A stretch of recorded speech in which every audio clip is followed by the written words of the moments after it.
Picture this, because if you've ever tried to do the right thing with money, you've lived some version of this. You're 26, you're proud, you don't borrow, you don't owe. You hear people talk about debt like it's normal, and you say, not me. So you do the safe thing, you use a debit card, you save cash. You pay everything up front, you avoid credit cards because you've seen what they do to people. And for a while, it feels clean, no interest, no stress, no monthly payment monster. Then real life taps you on the shoulder. You go to rent an apartment. The landlord smiles until they see your application. Do you have a credit score? You say, I don't have debt. They say, that's not what I asked. And suddenly, you're not being priced like a responsible adult. You're being priced like a question mark. They ask for a bigger deposit. They want first month, last month, and just in case money. They want a cosigner. You apply for car insurance. The quote is higher than your friend's, and you have fewer tickets than him. You try to finance a reliable car because you finally want to stop buying cheap clunkers that break every 6 months. The dealership runs your file and says, we can approve you, but the rate is brutal. And you're staring at the number thinking, how am I being punished? For being careful? That's the moment people finally realize the game they've been playing isn't personal finance. It's access. It's pricing. It's an invisible scoring system that decides how expensive your life is going to be before you even make a choice. And today we're going to talk about the credit score scam, not the credit score is fake kind of scam. The real scam. The scam where playing it safe makes you poorer.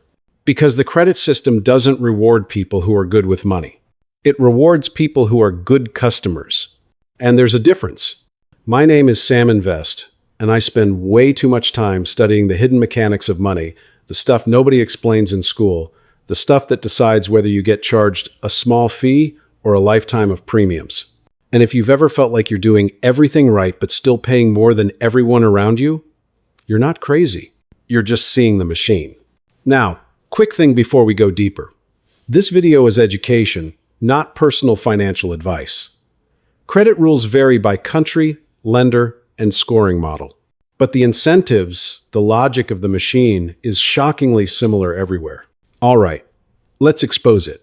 Because most people think a credit score is a moral score. Like the system is looking at you and saying, this person is responsible. This person is reckless. No, a credit score is not a character score. It's a borrower performance score. It's a prediction machine. And prediction machines need one thing from you. Data, not virtue, not discipline, not I'm a good person. They don't care that you're honest. They care that you're predictable. Let me say that again, because this is the first key. A credit score does not measure how good you are with money. It measures how profitable and predictable you are as a borrower. That's the scam. Because if you play it safe by avoiding debt, you often create the worst possible profile in the system. A thin file, a blank file, a we don't know you file.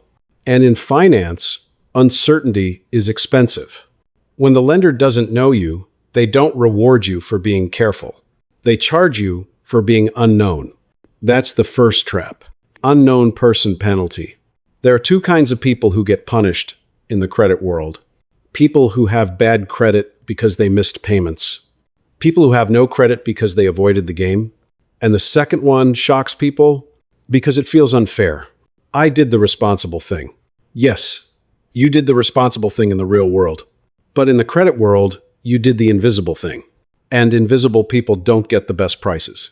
So you get hit with what I call the uncertainty premium, and it shows up everywhere. Higher deposits, higher interest rates, fewer approvals, prove-it paperwork, co-signers, limited options. This is the part that makes people bitter, because it feels like a moral violation. I'm being punished for not borrowing. And yes, in many systems, you are, because the scoring machine is not built to reward cash. It's built to reward borrowing behavior that doesn't blow up. Now, here's where most gurus mess up. They'll tell you, Just get a credit card. And they say it like that solves everything. But they never explain what the credit score is actually doing. So let's break it down like a mechanic, not a motivational speaker. A credit score is built on a handful of signals that basically answer these questions. Do you pay on time? Do you use credit but not panic use it? Have you done this consistently for a long time? Are you applying for new credit like you're drowning? Are you overextended? Notice what's missing. Savings, income, discipline. Your score can rise while your finances are a mess if you look like a steady borrower. That's why playing it safe can make you poorer, because you can be financially healthy and still get priced like a risk. Now let's make this real. The check engine light credit edition. Same stomach drop, different trigger. You get a letter in the mail. Your application requires additional review. It's not a denial. It's worse. It's the slow death. You need a car this week. You need it to get to work. Work is how you survive. But because your rate is high, your payment is higher. So you buy the cheaper car because that's what you can afford monthly. And 2 months later, it breaks. Now you need repairs. You miss shifts. You fall behind. And because you fall behind, your credit gets worse. And because your credit gets worse, everything gets more expensive. That is the credit score trap in high definition. The system raises your costs when you can least afford higher costs. And then people wonder why poverty feels sticky. It's not just bad habits. It's math. Which brings us to something that explains this better than half the finance industry. The Boots theory, but with credit, Boots theory says poor people pay more because they can't buy the durable option. Credit score is Boots theory for your entire life. Because credit isn't just borrowing. Credit is pricing. A high score gives you access to the durable Boots version of life. Low interest loans, flexible approvals, cheaper insurance, lower deposits, better housing options, less friction. A low score or no score forces you into the cheap, fragile, expensive version. Predatory rates, junk fees, buy here, pay here, economics, higher deposits, worse terms, more time waste. You don't just pay more money, you pay more stress, you pay more time, you pay more penalties. And here's the punchline. The credit score system tells you it's measuring responsibility, but it's really measuring how safely can we extract profit from you. Now, before people freak out, yes, credit has legitimate purpose. Lenders need to price risk. But the scam is the framing. They sell it to you like it's a clean scoreboard for adulthood. It's not. It's a pricing engine. And once you see it as a pricing engine, you stop treating it like a self-worth score. You treat it like a tool. But first, we have to expose the second trap, and this is the one that quietly makes careful people poorer.